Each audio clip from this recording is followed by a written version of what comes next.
Dušane, danas je veliki dan. Od danas ćeš vladati svim srpskim zemljama.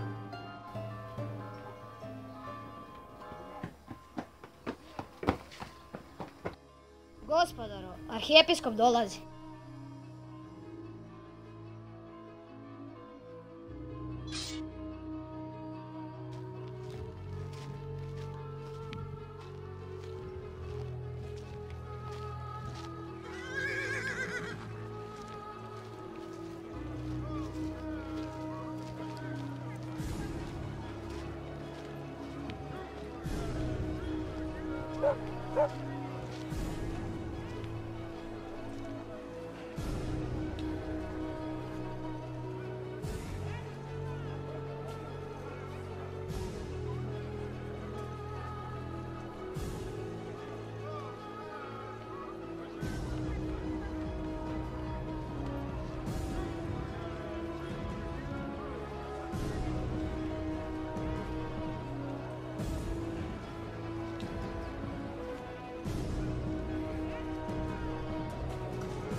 Narode srpski, ovaj dan je vrlo značajan za srpsku državu.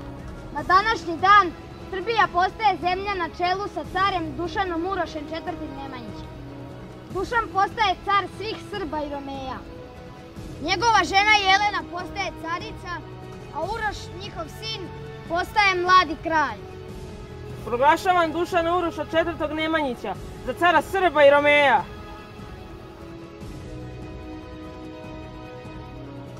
Zaklinjem se pred Bogom da ću časno braniti državu od dušmana i svih koji pokušaju da je osvoje.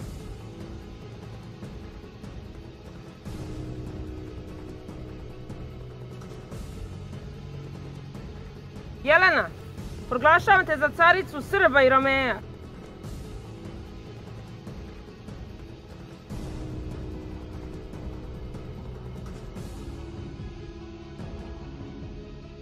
Uroše, proglašavam te za kralja. Nadam se da ćeš voditi državu poput svog oca.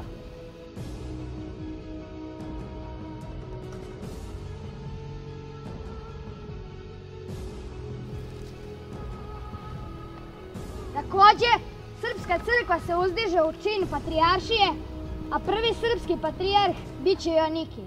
Joanikije će sa čina arhijepiskopa postati prvi srpski patrijarh. Naša crkva bit će u rangu sa bugarskom i vizantijskom.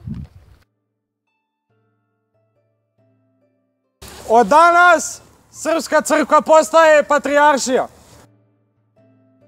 Proglašavam Joanikija za prvog srpskog patrijarha.